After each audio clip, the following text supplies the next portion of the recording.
Johor dan kawasan-kawasan yang sama waktu dengannya. Para pendengar terus setia bersama kami Destinasi IKIM, Inspirasi Inforia Islami. Aisyah radhiyallahu anha meriwayatkan bahawa apabila baginda Rasulullah sallallahu alaihi wasallam menziarahi sesetengah kaum keluarganya yang sakit, baginda akan menggosok dengan tangan kanannya dan berdoa, Allahumma rabban nas adhibil ba'sa washfi anta syafi la shifaa illa shifauka shifaan la yughadiru saqama. Muttafaqun alaih. Ya Allah, Tuhan sekalian manusia, hapuskanlah penyakit ini dan sembuhkanlah sehingga tiada lagi kesakitan, kerana Engkaulah penyembuh, tiada kesembuhan melainkan kesembuhan-Mu. Hadis riwayat Bukhari dan Muslim. Sudah menjadi lumrah hidup manusia merasa sihat dan ditimpa kesakitan. Apabila seseorang ditimpa sakit, adalah menjadi kewajiban kaum keluarga dan sahabat handai untuk menziarahinya, bertanya khabar, mendoakannya dan membantunya sekadar termampu. Rasulullah sallallahu alaihi wasallam menunjukkan contoh tauladan bagaimana menziarahi orang sakit, iaitu dengan berlemah lembut terhadapnya dan mendoakan kesembuhannya. Pada hakikatnya, semua penyakit adalah merupakan takdir Allah kepada seseorang manusia dan ujian terhadap kesabarannya. Allah menyuruh kita bersabar dalam menghadapi kesakitan dan berusaha untuk menyembuhkannya, di samping tidak lupa untuk memohon kepada Allah agar diberikan kesembuhan. Sesungguhnya Allah sahaja yang mampu menyembuhkan, sedangkan kita hanya berusaha dan berdoa. Is not merely a mechanical set of moves and recitations. If one performs one's obligatory prayers with full concentration and complements them with supererogatory prayers, then he is promised the ultimate prize, a place in paradise. There is a beautiful hadith that should encourage us to perform the duha prayer. Abu Darda radhiyallahu anhu reported from the Prophet sallallahu alaihi wasallam that whoever prays the duha prayer as 2 raka'ah, then he will not be written among the negligent. Whoever prays 4 will be written among the worshippers.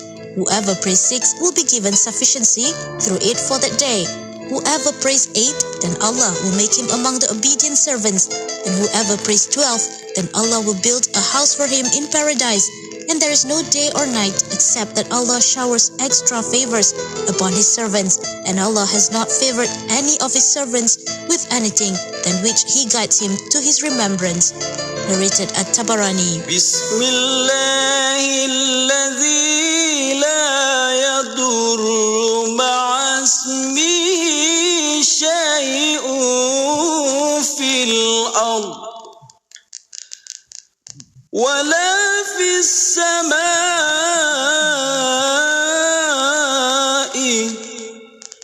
wa huwa as-sami'ul 'alim.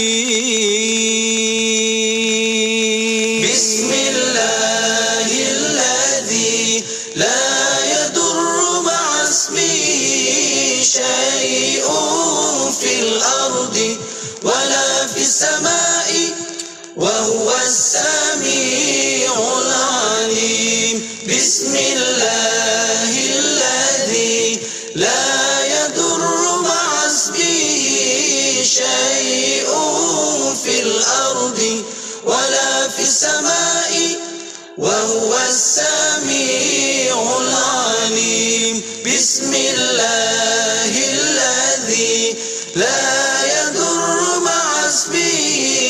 شيء في الأرض ولا في السماء وهو السميع العليم. Inspirasi Inforia Islami, semuanya diikut. An Anas radhiyallahu anhu qala Rasulullah sallallahu alaihi wasallam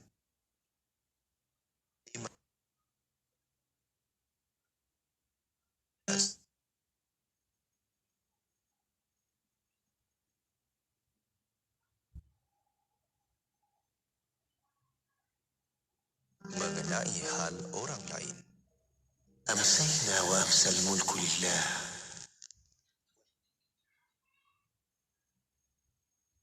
لا إله إلا الله وحده لا شريك له له الملك وله الحمد وهو على كل شيء قدير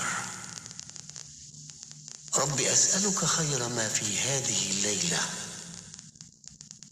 وخير ما بعدها وأعوذ بك من شر ما في هذه الليلة وشر ما بعدها رب أعوذ بك من الكسل وسوء الكبر رب أعوذ بك من عذاب في النار وعذاب في القبر. Kami dan seluruh kerajaan memasuki waktu petang kerana Allah. Segala puji bagi Allah. Tiada sesembahan yang berhak disembah melainkan Allah semata. Tiada sekutu baginya. Semua kerajaan hanya miliknya dan segala pujian hanya untuknya. Dia Maha berkuasa atas segala sesuatu. Wahai Tuhanku, aku memohon kebaikan yang ada di hari ini dan setelahnya. Sebaliknya aku memohon perlindungan dari keburukan yang ada di hari ini dan setelahnya. Wahai Tuhanku, aku berlindung kepadamu dari kemalasan dan buruknya umur tua. Wahai Tuhanku, aku berlindung kepadamu dari azab neraka dan azab kubur.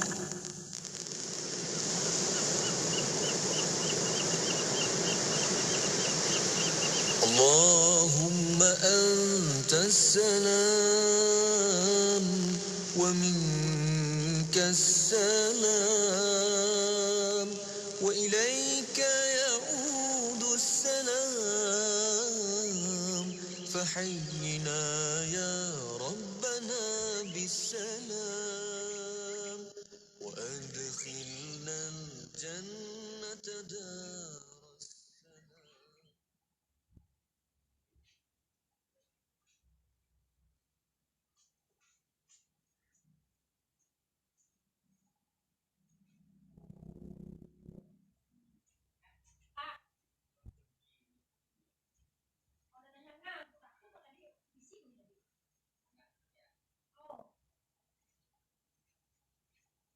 di sini yang kurang tadi saya wangi.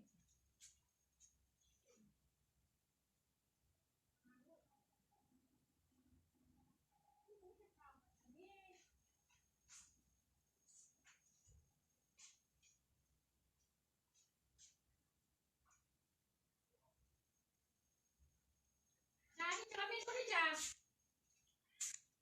Cermin. Cermin.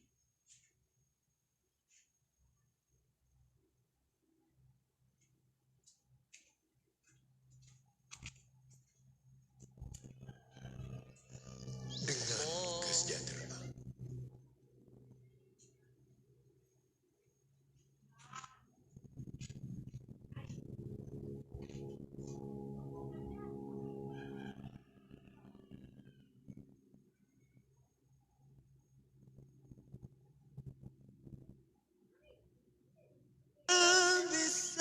بالسلام وأدخلنا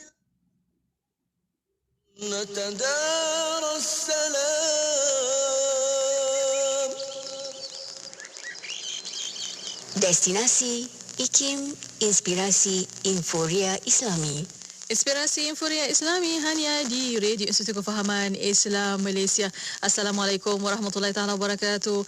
Untuk para pendengar yang masih setia bersama kami yang baru buka radio pada waktu ini, masih bersama Destinasi IKIM bersama saya Mona Jasman. Saya akan menemani anda sehingga jam 7 malam nanti. Pelbagai rancangan yang kita sediakan khas untuk anda para pendengar walaupun hari syuti, masih lagi bersama rancangan yang kita sediakan khas untuk anda seperti biasa. Untuk hari Rabu, insya-Allah kita akan bersama rancangan Fas'aluna, Tanyalah Kami. Dan untuk rancangan Fas'aluna untuk petang ini kita akan bersama Yang Berusaha Dr. Muhammad Farid Muhammad Shahran, Pengarah Pusat Kajian Syariah, Undang-Undang dan Politik Institut Kefahaman Islam Malaysia Syara, dan doktor akan membincangkan tentang tajuk petang ini, Islam dan Alam Sekitar.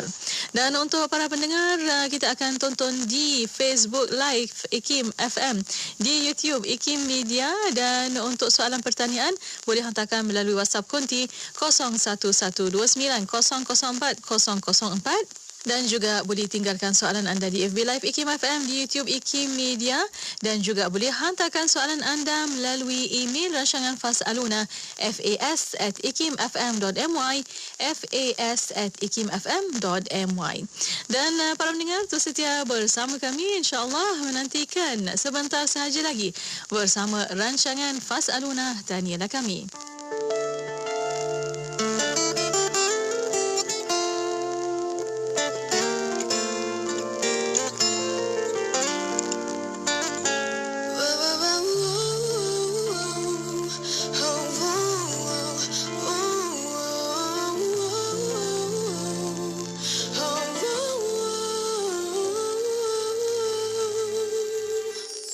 Ku rindu kasih sayang.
Assalamualaikum, saya Rafi'i, pendengar setia dari Pahang.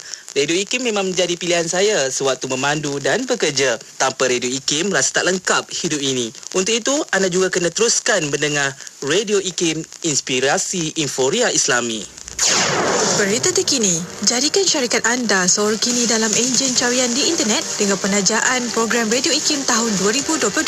Antaranya, kadang-kadang kita menafikan kemanusiaan langsung sedangkan Islam tidak menafikan kemanusiaan. Untuk L, Alif, Ya, Lam. pengisian program bermutu, ilmuwan jitu dan gabungan mantap. Satu ilmu yang Allah rezekikan kepada kita. Itu saya yakin. Hubungi 017-345-2564 atau 012-686-9236 hari ini. Jangan anda terlepas. Tarikh tutup permohonan pada 16 hari bulan setiap bulan. Buat orang Kelantan mana berada di Kota Baru, anda kena dengar Radio IKIM di frekuensi 89.8 FM. Saya Amira Muhammad Fauzi, pendengar setia Radio IKIM, Inspirasi Inforia Islami.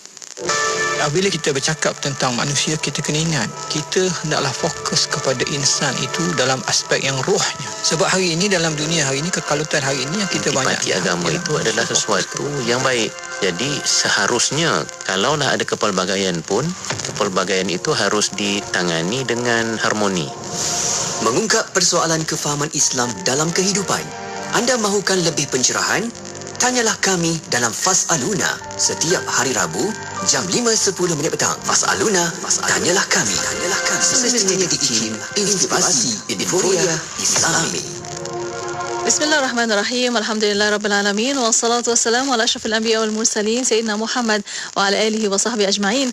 Assalamualaikum warahmatullahi ta'ala wabarakatuh kepada para pendengar yang masih setia bersama kami di Radio Institut Kefahaman Islam Malaysia Radio IKIM. Alhamdulillah untuk waktu ini bersama Destinasi IKIM bersama saya Mona Jasman dan juga Syafiq Saleh, insya-Allah untuk petang ini bersama anda para pendengar untuk rancangan Fas'aluna Tanyalah Kami, dan untuk para pendengar kita akan membawa secara langsung di FB Live IKIM FM, di YouTube IKIM Media, dan untuk para pendengar soalan pertanyaan boleh hantarkan melalui WhatsApp konti 011-2904-004 dan juga boleh tinggalkan soalan anda di FB Live IKIM FM, di YouTube IKIM Media. Dan Alhamdulillah untuk waktu ini bersama para pendengar untuk rancangan Fas'aluna Tanyalah Kami, kita akan bersama yang berusaha Dr. Muhammad Farid Muhammad Syahran, pengarah Pusat Syara Institut Kefahaman Islam Malaysia. Assalamualaikum Doktor. Assalamualaikum warahmatullahi wabarakatuh. Apa khabar Doktor? Baik, Mona. Alhamdulillah, baik insya-Allah. Dan untuk ya, insya-Allah. Alhamdulillah. Terima kasih doktor, walaupun kesentukan masa dan terkejar-kejar, masya-Allah banyak urusan yang harus dilakukan. Masih lagi bersama rancangan Fas'aluna pada petang ini. Terima kasih banyak-banyak. Dan untuk petang ini insya-Allah bersama doktor akan bincangkan tentang Islam dan alam sekitar, dan untuk Islam dan alam sekitar ini tajuk yang paling kurang dibahaskan dalam wacana keagamaan dalam Islam. Mungkin untuk sebagai mukadimah doktor, silakan untuk kita nak dapatkan lagi lanjutan tentang Islam dan alam sekitar. Silakan doktor. Ya, terima kasih Mona. Bismillahirrahmanirrahim. Alhamdulillahirabbil alamin. Wassalatu wassalamu ala Rasulillah wa ala alihi wa sahbihi ajma'in. Rabbi syrah li sadri wa yassir li amri wahlul 'uqdatam min lisani yafqahu qawli. Subhanaka la ilma lana illa ma 'allamtana innaka antal alimul hakim. Wala haula wala quwwata illa billahil aliyil azim. Alhamdulillah, kita bersyukur kepada Allah Subhanahu wa taala atas segala limpah rahmat dan kekuatan, keizinan dan inayah yang diberikan oleh Allah Taala kepada kita, yang membolehkan kita terus hidup dengan sihat, dengan aman, dan dapat juga berbincang tentang hal-hal keilmuan, terutama dalam program kita Fas'aluna ini, Mona, ya. Dan insya-Allah pada hari ini kita nak berbahas tentang satu tajuk yang penting sebenarnya dalam konteks Islam, tetapi seperti yang Mona sebut tadi, kadang-kala kurang dibahaskan. Kita akan lihatlah mengapa perkara itu berlaku. Sedangkan kita lihat sebenarnya hakikatnya persoalan alam sekitar ini merupakan persoalan yang begitu dekat dengan kita. Dan sebenarnya dalam Islam sendiri pun Al-Quran sendiri kalau kita lihat sebagai sumber hukum dan juga sumber panduan hidup kita, banyak bercerita membahaskan tentang hal-hal yang berkaitan dengan alam sekitar kita ini. Malah alam sekitar ini menjadi sebahagian daripada ayat-ayat ataupun istilah-istilah atau perkataan-perkataan yang digunakan dalam banyak surah-surah Al-Quran dalam pelbagai tujuan. Ada di antaranya Allah sekali bersumpah dengan alam ini. Misalnya wadduha, demi waktu duha kan, wasyamsi wadduhaha, demi matahari, wal qamar. Jadi semua itu gambaran betapa Allah Ta'ala sendiri menyebut hal-hal yang berkaitan dalam sekitar itu sebenarnya untuk kita benar-benar memerhatikan. Dan bukan sekadar memerhatikan, tetapi juga kita harus merasai bahawa alam sekitar itu merupakan sebahagian daripada perkara yang menjadi kehidupan kita. Dan ia merupakan perkara yang paling asasi untuk kita pelihara. Kenapa? Kerana alam ni, mana kita ada satu alam saja. Ya, betul. Betul Allah itu Rabbul Alamin. Kita baca Alhamdulillahi Rabbil Alamin kan. Ya. Memang Allah Ta'ala itu Tuhan, pemelihara, pencipta kepada sekalian alam-alam yang begitu banyak. Alamin dalam bentuk jamak. Tetapi kita yang terdekat dengan kita ni lah alam dunia inilah. Betul. Yang sebenarnya kalau tak ada alam ni, tak adalah kita kan. Betul.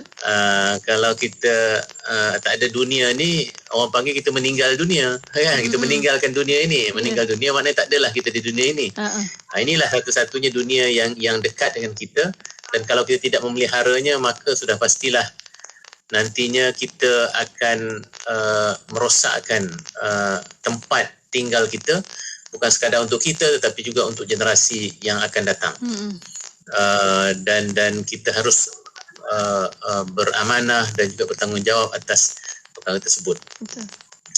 Dan hari ini kita melihat pelbagai kemelut dan masalah kerosakan alam, bermula dengan mungkin yang berkait dengan sungai, yang berkait dengan banjir, yang berkait dengan global warming, kepanasan global, berkait dengan pembuangan sisa-sisa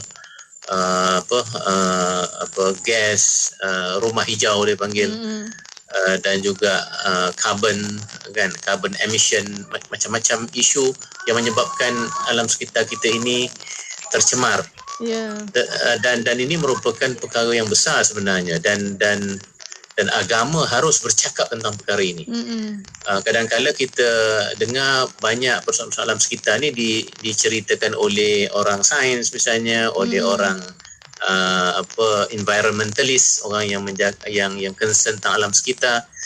Tetapi kadang-kadang perbahasan mereka itu merupakan perbahasan yang benar concern tentang alam sekitar, tetapi mungkin kepentingan yang mereka lihat itulah kepentingan hidup di dunia ini saja. Tetapi dalam konteks kita orang Islam, sebenarnya alam yang disebut oleh Al-Quran sebagai Tuhan itu pentadbir sekalian alam itu, sebenarnya lebih luas konsepnya. Betul kita ada alam yang bersifat jasmani ini, tetapi alam yang jasmani ini juga diduduki oleh manusia, dan manusia itu sendiri merupakan makhluk yang bukan sekadar ada jasmani tapi ada rohaninya. Dan pemeliharaan alam sekitar dalam Islam ini merupakan perkara yang amat sebenarnya berkait dengan ajaran-ajaran agama kita. Pertama sekali, kalau kita lihat dalam kalau kita ingat dalam kitab-kitab fiqh kita dulu, permulaan bab itu sudah bercakap tentang air, tentang taharah kan. Tentang air yang bersih, air mutlak, mana air yang musyammas, air yang kena matahari, mana air yang mutanajis, yang kena najis. Tetapi kekurangannya kepada sebahagian Mona, ialah orang Islam ini bila dilihat tentang perbahasan kebersihan, taharah ini, mereka hanya melihatnya dalam konteks ataupun dalam hubungannya dengan ibadat sahaja. Dengan ibadat sahaja. Maknanya dia perlukan air bersih untuk apa? Untuk berwuduk. Dia perlukan air bersih untuk dia mencuci pakaiannya yang bernajis supaya dia suci kembali. Betul, itu penting sekali. Kita perlukan pakaian, keadaan, tempat, badan kita yang bersih untuk kita beribadat. Tetapi kita kena ingat bahawa kehidupan kita seluruhnya ini juga satu ibadat. Ya, betul. Kan? Ibadat yang umum lah, ibadat khusus yang kita salat itu, tapi kehidupan kita ini juga, kita pergi kerja, kita belajar, kita duduk di rumah, kita berjalan, semua itu merupakan perkara-perkara yang kalau kita lakukan dengan baik, dengan niat yang baik, dia akan menjadi amal saleh dan sebahagian daripada proses penghambaan kita kepada Allah Subhanahu Wa Taala. Dan dah sudah pasti, kalaulah kita bersolat, kita perlukan sejadah yang bersih, kita perlukan pakaian yang bersih, kita perlukan air yang bersih. Sama jugalah kalau kita pergi berjalan ke, kita pergi bekerja ke, pun kita memerlukan pakaian, tempat, kenderaan, semuanya kena bersih. Kerana itu juga merupakan sebahagian dari ciri-ciri yang ditekankan oleh Islam dalam kita menjalani kehidupan kita. Jadi kita tidak memisahkan antara hal-hal ibadah yang khusus dan ibadah yang umum dalam konteks kebersihan, dalam konteks memelihara persekitaran dan juga diri kita. Nanti kita huraikan lebih lanjut Mona tentang aspek-aspek penting dalam konteks alam sekitar yang kita nak kaitkan pada hari ini dengan agama Islam. Ya, insya-Allah Doktor. Alhamdulillah. Terima kasih Doktor atas pencerahan untuk waktu ini, dan Doktor dan para pendengar, kita akan berehat seketika. Kita akan kembali selepas ini. Para pendengar boleh hantarkan soalan anda melalui WhatsApp konti dan juga tinggalkan di ruang komen di FB Live IKIM FM. Berehat seketika, kembali selepas ini. Terus setia bersama kami hanya di Radio IKIM.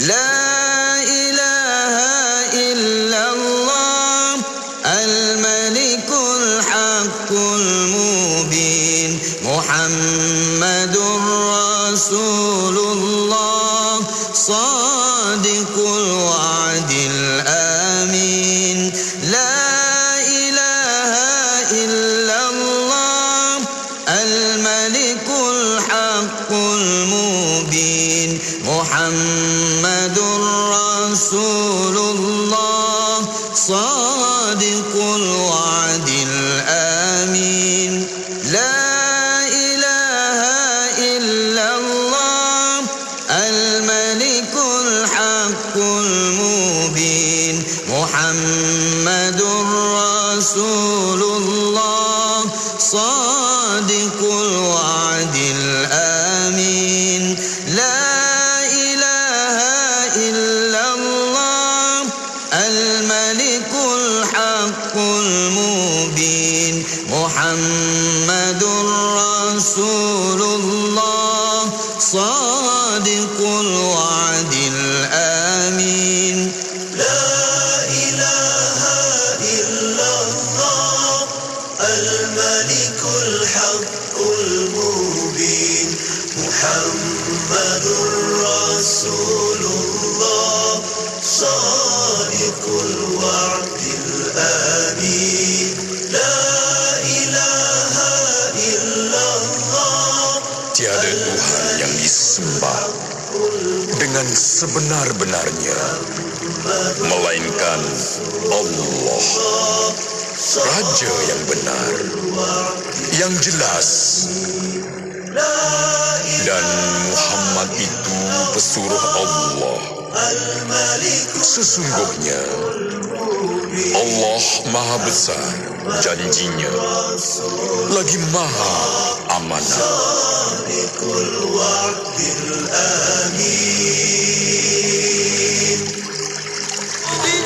Dengarkan seleksi lagu-lagu nasyid hanya di IKIM, Inspirasi Inforia Islam. Bismillah, Alhamdulillah, wassalatu wassalamu ala Rasulillah. Alhamdulillah, masih bersama Destinasi IKIM pada waktu ini untuk rancangan Fas'aluna Tanilah Kami, dan masih bersama yang berusaha Dr. Muhammad Farid Muhammad Syahran, Pengarah Pusat Kajian Syariah, Undang-Undang dan Politik Institut Kefahaman Islam Malaysia. Alhamdulillah, dan untuk waktu ini Doktor masih mencangkan tentang tajuk Islam dan alam sekitar, dan untuk waktu ini kita akan sambung kembali bersama Doktor. Kita dah tahu ialah alam sekitar dengan manusia tak boleh berpisahkan, Doktor, ya. Dan apa yang kita buat sekarang ni seperti yang dikatakan dalam Al-Quran, Zahral Fasadu fil Ard, itulah yang kita tak nak jadi terjadi dengan kita. Dan mungkin kita nak tahulah juga, walaupun kita tahu alam sekitar berkait dengan manusia, mengapa tak ada tajuk alam sekitar dalam kitab fiqh tradisi ni, Doktor? Silakan. Ya, terima kasih Mona. Sama. Dia sebenarnya bukan memang ada yang bertanya dalam Islam ini perbahasan tentang alam sekitar ini dalam bahagian mana kan? Kalau dalam fiqh itu fiqh yang mana? Hari ini ada istilah yang dipanggil fiqhul bi'ah. Fiqhul bi'ah. Fiqh alam sekitar lah. Fiqh persekitaran. Tetapi ada yang kata ini baru, kita tak pernah baca pun dalam kitab fiqh dulu kan. Kalau kita baca kitab fiqh ibadat kita biasa dengar, fiqh munakahat kita biasa dengar, fiqh jinayat kita dengar, tapi fiqh bi'ah ni tak pernah dengar pun. Okey, memang dari segi namanya itu baru, tetapi itu tidak bermaksud ilmu itu tidak ada dalam konteks pada fiqh kita yang terdahulu mana sebab satunya sebab dalam perbahasan ulama-ulama dulu perbahasan fiqh ini dia sudah terangkum dalam maudhu' atau tajuk-tajuk yang lain. Perbahasan tentang environment ataupun alam sekitar ini dia sudah termasuk dalam tajuk-tajuk fiqh yang lain. Misalnya kita ambil contoh dalam fiqh ibadat, macam saya sebut tadilah, dalam fiqh ibadat awal-awal tajuk itu sudah bercakap tentang taharah, tentang air yang tentang bersuci, dan juga tentang perkara-perkara yang penting dalam konteks kita nak bersuci ni. Seperti air misalnya kan, seperti pakaian, seperti tempat, kemudian bercakap tentang najis. Semuanya itu merupakan perkara-perkara yang penting dalam konteks memelihara alam sekitar. Ada hadis-hadis Nabi yang bercakap supaya kita tidak misalnya membuang air di tempat air bertakung misalnya kerana air itu mungkin akan digunakan oleh orang, ataupun ada juga aspek bahayanya misalnya. Tetapi semangat atau hikmah lain ialah dia akan merosakkanlah air yang kawasan pengairan yang ada itu. Kemudian ada juga hadis yang mengatakan jangan kita buang air di tempat teduh, tempat orang berteduh, maknanya bawah pokok apa semua. Sebab itu bukan sekadar dia akan merosakkan tempat orang nak berteduh itu, tetapi juga pokok itu sendiri mungkin akan rosak juga disebabkan oleh najis yang kita buang di situ. Jadi sebenarnya dalam nasihat dan juga hukum hakam yang ada dalam fiqh yang ada itu sebenarnya sudah pun terangkum persoalan-persoalan berkaitan dengan alam sekitar secara tidak langsung. Sebab itu tidak perlu ada tajuk khas tentang fiqhul bi'ah dululah. Tapi hari ini memang ada perbicaraan khas tentang fiqhul bi'ah ini kerana keperluan terhadap menjaga alam sekitar semakin tinggi. Yang keduanya sebab apa? Sebab hari ini kerosakan tu banyak, macam Mona sebut tadi. Al-Quran juga menyebut zaharal fasadu fil barri wal bahri bima kasabat aydin nas. Terzahirnya, munculnya fasad dalam di darat dan di laut itu adalah disebabkan tangan-tangan manusia. Walaupun tafsir kepada ayat ni ada berbeza-beza lah Mona. Ada juga ulama tafsir yang mengatakan fasad itu berlaku kerana kesyirikan. Kerana ayat tentang fasad itu bermula sebelum itu berkait dengan hal-hal kesyirikan yang dilakukan oleh orang-orang musyrik. Tetapi zahir ayat itu juga boleh kita tafsirkan dengan fasad yang pelbagai inilah.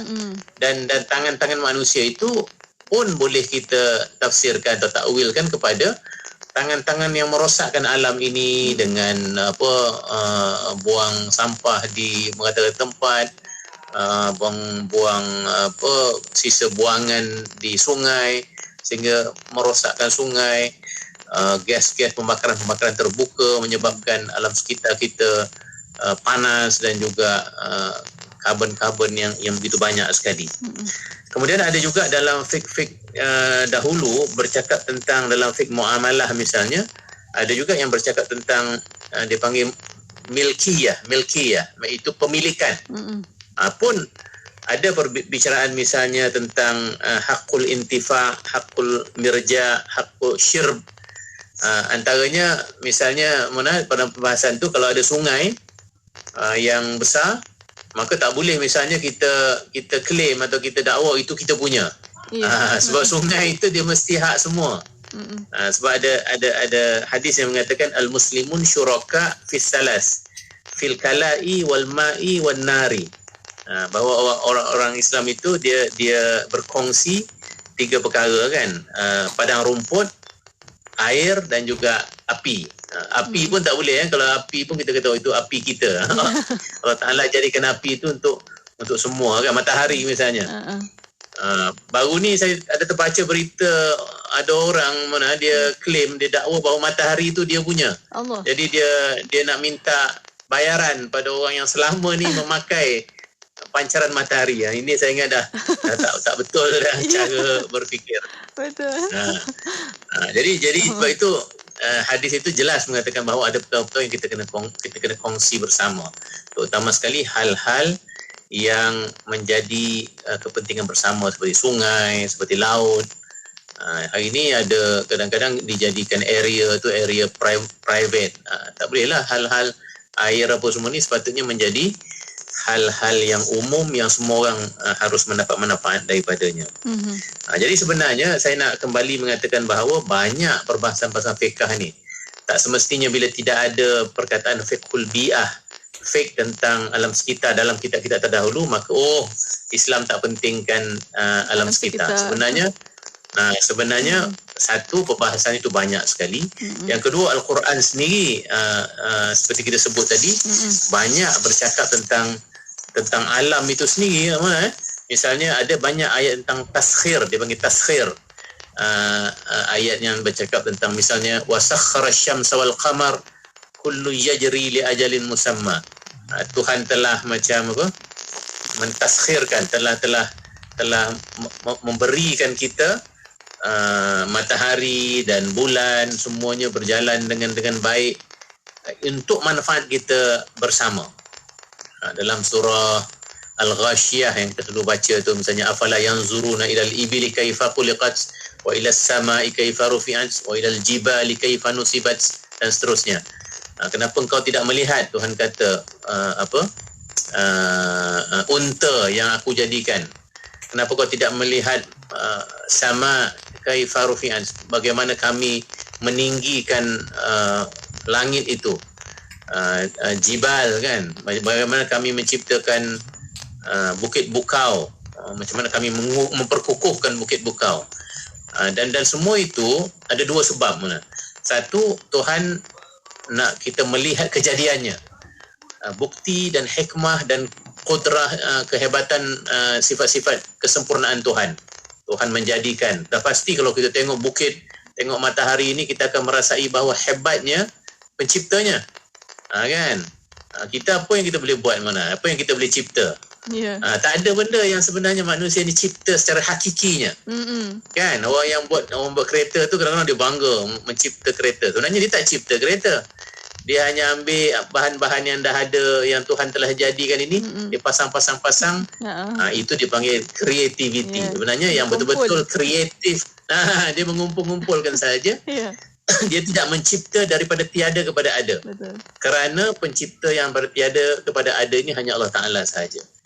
Kerana Allah Ta'ala itu maha berkuasa dan juga maha bijaksana untuk melakukan perkara-perkara ini. Jadi sebenarnya banyak bukti-bukti untuk kita ketengahkan bagi meyakinkan kita orang Islam bahawa alam ini memang satu amanah besar yang Tuhan telah berikan kepada kita untuk kita pelihara. Malah konsep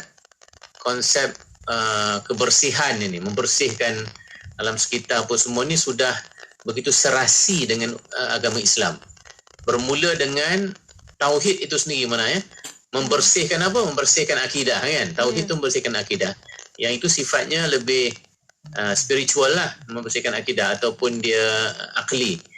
Tetapi daripada tauhid itu nanti ada perbahasan juga tentang tathhir ataupun taharah, pembersihan. Maknanya pembuktian ketauhidan kita pun antara lain ibadah, dan ibadah itu memerlukan kebersihan. Kemudian ada satu hadis yang paling biasa kita baca ialah an-nazafatu minal iman. Sesungguhnya kebersihan itu sebahagian daripada iman. Maknanya dia bukan kecil-kecil, dia merupakan perkara yang dikaitkan dengan keimanan. Maknanya tidak ada iman orang yang tidak bersih. Itu maksudnya.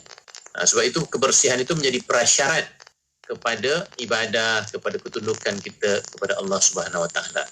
Jadi itu maksudnya kebersihan itu merupakan perkara yang amat intim dan rapat dengan Islam dalam pelbagai aspek, fikahnya, akidahnya dan lain-lain. Iya, Alhamdulillah. Terima kasih Doktor atas pencerahan dan Doktor untuk waktu ini, dan para pendengar, kita akan berehat sekali lagi. Kita akan kembali selepas ini. Para pendengar tu setia bersama kami hanya di Radio IKIM.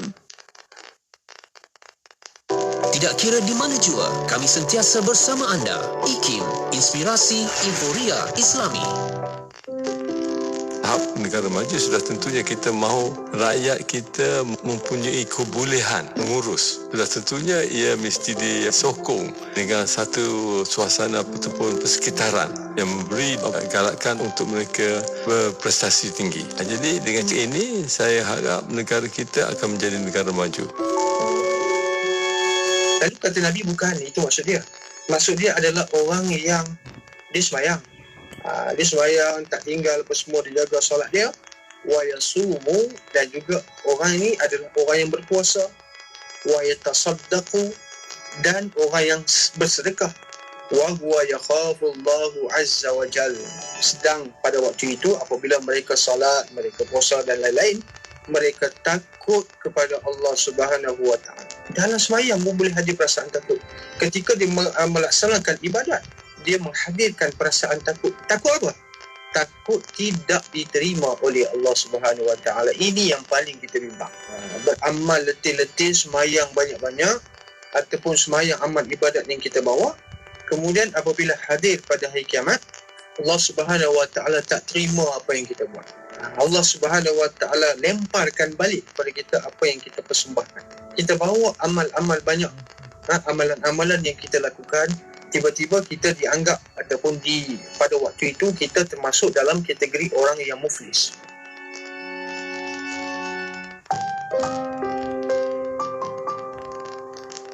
Kadang-kadang kita tersenyum keseorangan kerana mengingatkan suatu peristiwa yang manis. Ada kalanya pula kita terasa pilu kerana teringatkan peristiwa yang sedih. Apalah guna semuanya itu? Kerana hati kita akan semakin pilu dan lara. Hadirin rahimakumullah, Allah berfirman, Alladzina amanu wa tatma'innu qulubuhum bizikrillah. Ala bizikrillahi tatma'innul qulub. Kata Allah, orang-orang yang beriman itu hati mereka menjadi tenteram kerana berzikir, iaitu mereka ingat kepada Allah, Tuhan mereka. Ingatlah, kata Allah, bahawa dengan berzikir kepada Allah itu, ingat Allah selalu, hati akan menjadi tenteram, aman dan damai.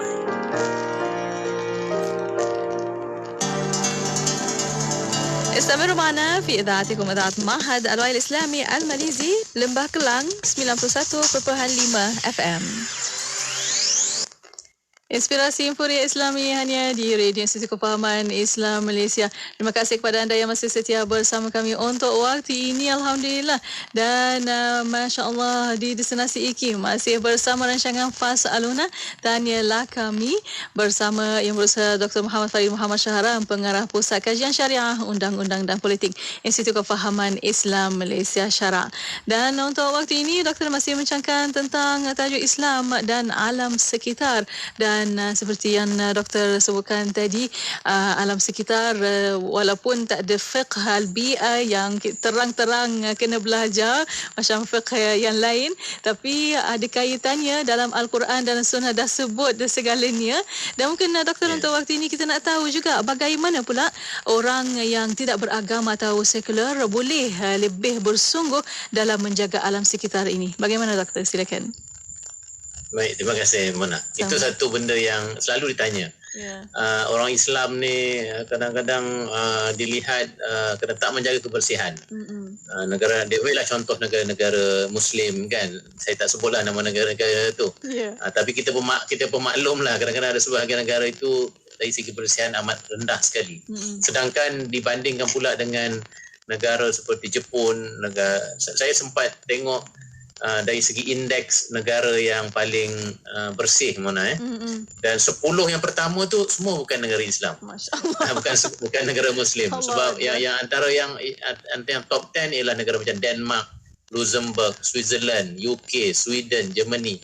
Itu berada di atas dan mereka ada dia punya kriteria yang mereka menyusun indeks tu, yang mana yang tertinggi tu ada dia punya ciri-cirinya. Antara lain dia tengok pada water treatment, macam mana mereka menjaga air misalnya, waste management, macam mana mereka sampah itu cara mereka buang kat mana dan mereka proses kembali sampah tu macam mana, species protection, macam mana mereka menjaga spesies-spesies binatang di laut, di darat dan lain-lain, di hutan, drinking water.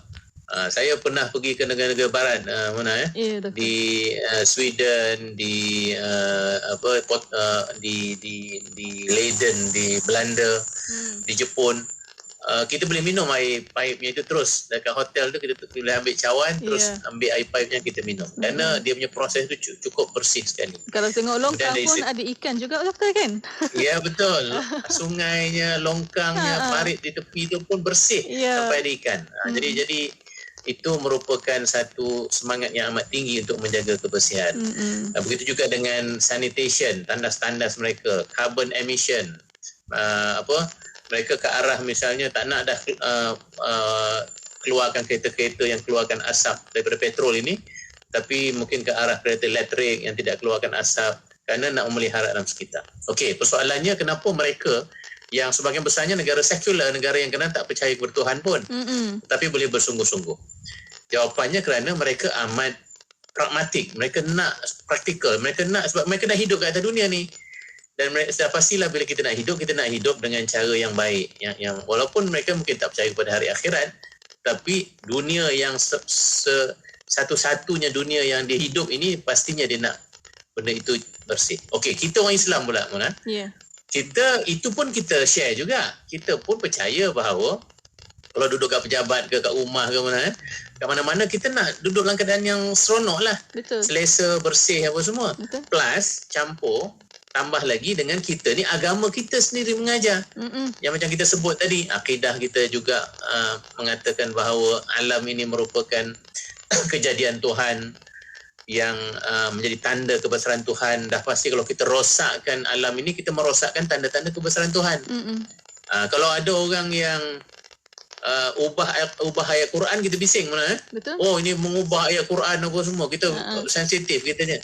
Tetapi orang mengubah ayat Tuhan di luar sana, ini ayat Tuhan juga ni, ayat kan, tanda-tanda ayat tu maknanya tanda kebesaran. Jadi ayat Tuhan ni ada dua jenis, satu yang makru'ah iaitu Al-Quran, satu lagi yang manzurah, yang kita lihat. Satu kita baca, yang kedua ni kita baca juga, kita baca melalui makna-makna yang ada pada alam ini. Jadi sama saja, kalau orang merosakkan Quran pun kita marah, orang yang merosakkan alam ini juga kita kena marah sangat-sangat. Kerana mereka mengganggu daripada orang nak memerhatikan kecantikan dan keindahan ciptaan Allah Subhanahu Wa Taala. Kemudian dari sudut hukum hakam pun dah jelas tadi kita sebut bahawa dalam Islam ini kita harus membersihkan diri kita. Tapi janganlah kita hanya fikir tempat semayang kita sahaja, baju yang kita nak pakai sahaja. Luaskan konsep taharah kita itu kepada persekitaran kita, rumah kita, kampung kita, taman perumahan kita, bandar kita, negara kita dan akhirnya dunia ini keseluruhannya dan mungkin alam keseluruhannya. Dan ada ayat Quran yang bercakap tentang sebenarnya alam di sekeliling kita ni bertasbih kepada Allah Subhanahu Wa Taala, mana ya? Ya, betul. Misalnya dalam Al-Quran disebut tusabbihu lahus samawati sab'u wal ard wa man fihin wa in min syai'in illa yusabbihu bihamdihi walakin la tafqahuna tasbihahum innahu kana haliman ghafura. Yang bermaksud langit yang 7 dan bumi serta sekalian makhluk yang ada padanya sentiasa mengucap tasbih bagi Allah Subhanahu Wa Taala dan tiada satu pun melainkan bertasbih dan memujinya. Akan tetapi kamu tidak faham akan tasbih mereka, sesungguhnya ia adalah maha penyabar lagi maha pengampun. Maksudnya jangan kita ingat pokok dekat tepi rumah kita tu ambil parang kita potong-potong dia ikut suka hati kita sahaja, ataupun bukit-bukit kita main tarah sahaja untuk kepentingan peribadi dan syarikat kita apa semua. Tapi kita tak jaga kebersihan, sedangkan itu semua bertasbih kepada Allah Subhanahu Wa Taala, cuma kita tidak mendengarnya. Jadi sebab itulah kalau kita ini betul-betul beriman dengan Allah Subhanahu Wa Taala, bukanlah makna tak boleh potong pokok langsung dia taskhir Tuhan berikan kepada kita untuk manfaat, tetapi kita kena pelihara supaya keseimbangan alam, ekosistem itu tidak rosak. Tidak berlaku banjir, tidak berlaku nantinya asap-asap, tanah runtuh dan lain-lain lagi. Jadi kalau kita benar-benar ada kesedaran, bukan sekadar kesedaran pragmatik yang kita sebut seperti orang-orang barat itu, tetapi juga datang daripada keyakinan kita bahawa Tuhan memang menjadikan perkara ini untuk kita dan kita harus pelihara ini adalah amanah. Maka saya yakin orang Islam yang paling kehadapan untuk memelihara dan menjaga alamnya, dan boleh nantinya negara-negara Muslim ini meningkat menjadi nombor 1 pula, InsyaAllah, sebagai negara yang paling bersih. InsyaAllah kita doakan begitu. Ya, insyaAllah. Amin, Doktor. Alhamdulillah. Dan Doktor, banyak lagi yang kita ingin bincangkan tentang alam sekitar. Sebenarnya satu episod tak habis sebenarnya untuk alam sekitar, Masya Allah. Tapi disitukan masa untuk waktu ini. Mohon Doktor untuk kesimpulan dan kata-kata akhir. Silakan, Doktor. InsyaAllah kita cuba sambung nanti pada minggu hadapan. InsyaAllah. Tetapi hari ini kita memberikan beberapa poin-poin penting tentang persoalan agama kita, Islam dan alam sekitar, yang sebenarnya alam sekitar ini menduduki tempat yang penting dalam kerangka kefahaman dan juga pandangan alam kita sebagai orang Islam. Cuma kadang-kala disebabkan cara kita lihat itu sempit, kita hanya lihat kebersihan dan kelestarian alam sekitar itu pada sudut pandang yang amat sempit sekali. Kita kadang-kala rasa mementingkan diri kita sahaja. Kalau nak bersih tu kita fikir diri kita saja yang bersih. Kalau kita sakit kita pergi hospital mana. Tapi kalau alam ini sakit kita tak pernah pun berusaha untuk merawatnya. Kita nak merawatnya. Tapi rawat tu cara apa? Cara memeliharanya lah. Sepatutnya kita kena bersama-sama, kerana ini merupakan satu saja alam yang kita kongsi bersama, dan tapi juga untuk generasi-generasi yang akan datang. Dan kita akan dimanahkan nanti di hadapan Allah SWT di akhirat nanti apa yang kita lakukan untuk memastikan alam sekitar kita ini terpelihara. Wallahu a'lam. Masya Allah, Alhamdulillah. Bila Doktor cakap macam tu, terasa sangatlah macam tanggungjawab besar sebenarnya untuk kita melihara alam sekitar. Masya Allah. Dan Alhamdulillah untuk waktu ini, terima kasih banyak-banyak kepada Yang Besar Dr. Muhammad Faid Muhammad Syahran. Doktor, insya-Allah kita banyak episod lagi bersama Doktor, insya-Allah. Kita jumpa lagi. Assalamualaikum. Assalamualaikum warahmatullahi wabarakatuh. Dan para pendengar, terima kasih juga kepada anda dan terus setia bersama kami. Destinasi IKIM, Inspirasi Inforia Islami. Penyampai berkaliber, pengisian bermutu, Inspirasi Inforia Islami, semuanya di IKIM. Negeri Sembilan, 102.7 FM. Kewujudan Nabi Muhammad sallallahu alaihi wasallam adalah rahmat yang besar untuk seluruh alam. Seperti mana bulan purnama memancarkan cahaya, Nabi Muhammad sallallahu alaihi wasallam adalah penunjuk jalan, pembimbing dan tokoh terulung yang wajar dimuliakan dan disanjung sepanjang zaman. Buku telah terbit bulan purnama membicarakan keistimewaan dan kelebihan Nabi Muhammad sallallahu alaihi wasallam dan bagaimana para sahabat dan generasi-generasi selepas mereka mencintai dan memuliakan baginda dengan mengadakan sambutan Maulidur Rasul dan mengarang kitab serta menyusun qasidah. Dengan harga RM20, dapatkan di www.ikimniaga.my atau cari Ikim Jarak Niaga di Shopee dan Lazada. Hubungi 03-6204-6388 atau 389 untuk maklumat lanjut. Kalau seseorang yang memiliki iman walau sebutir dan tidak ada baginya amalan, nescaya ia akan menyelamatkan seseorang itu daripada kekal dalam api neraka. Mungkin ia disiksa oleh Allah Subhanahu wa taala pada waktu yang tertentu dan setelah itu Allah Subhanahu wa taala mengampunkannya dan memasukkannya ke dalam syurga. Mari menghayati pengajian ilmu akidah bersama Ustaz Dr. Aiman Al-Akiti pada setiap hari Khamis jam 5.10 petang. Semestinya di IKIM, Inspirasi Inforia Islami. Ketika memandu di jalan raya, kita perlu menerapkan satu perkara yang paling asas di fikiran. Kita tidak keseorangan. Jalan raya adalah tempat yang digunakan secara bersama. Jadi, sama ada anda memandu sebuah kereta murah ataupun berharga berjuta-juta ringgit, anda wajib mematuhi peraturan jalan raya. Betul tu. Umpamanya, memandu mengikut kelajuan ditetapkan. Beri isyarat jika anda mahu memotong dan gunakan cermin sisi, cermin pandang belakang dan melihat blind spot sebelum memotong kenderaan lain. Utamakan keselamatan anda, pemandu bijak. Nilai-nilai bersama IKIM. Adil. Dari segi istilah, adil bermaksud memberi atau menunaikan hak kepada empunya hak tadi. Ia adil juga dimengertikan sebagai meletakkan sesuatu itu pada tempatnya yang sebenar. Saya difahamkan, sifat adil atau keadilan disebut sebanyak 27 kali di dalam Al-Quran. Dalam satu ayat, Al-Quran menekankan agar insan beriman tidak terpengaruh oleh kebencian terhadap sesuatu pihak sehingga mereka terdorong untuk berlaku tidak adil atau menzalimi seseorang atau suatu pihak. Dan perkara ini ditegaskan dalam ayat yang berikut, iaitu surah Al-Maidah ayat 8. Wahai orang-orang yang beriman, hendaklah kamu semua sentiasa menjadi orang yang menegakkan keadilan, kerana Allah lagi menerangkan kebenaran, dan jangan sekali-kali kebencian kamu terhadap sesuatu kaum mendorong kamu untuk tidak berlaku adil. Hendaklah kamu berlaku adil kepada sesiapa jua, kerana sikap adil itu lebih hampir kepada takwa. Dan bertakwalah kepada Allah. Sesungguhnya Allah Maha mengetahui dengan mendalam akan apa yang kamu lakukan.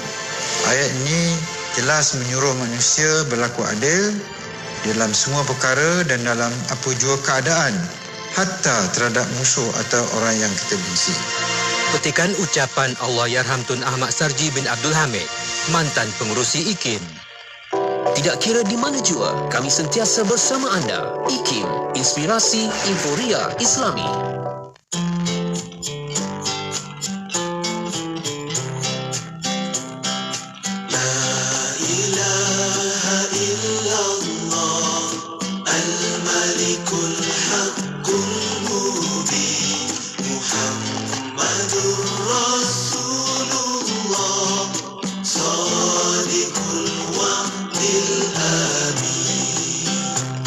Allahumma wujud di dalam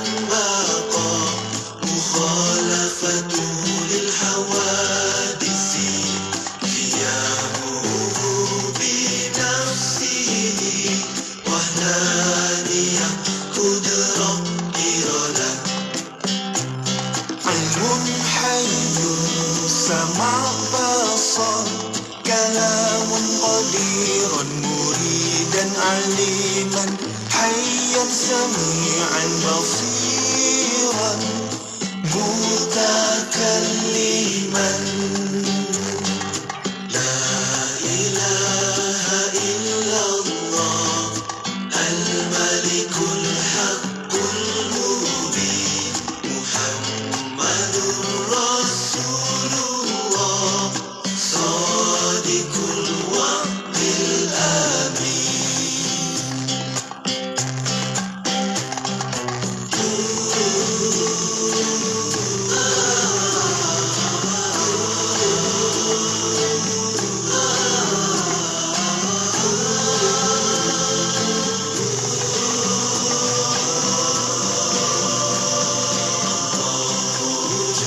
إذا بقى مخالفته للحوادث قيامه بنفسه وحدانية قدرة إرادة علم حي سمع بصر كلام قدير مريدا عليما حيا سميعا بصيرا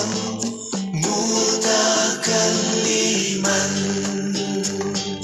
لا إله إلا الله الملك الحق المبين محمد رسول الله صادق الوعد الأمين. There is no God but Allah. Muhammad is the messenger. Oh brothers, oh sisters, let us remember Sifatullah.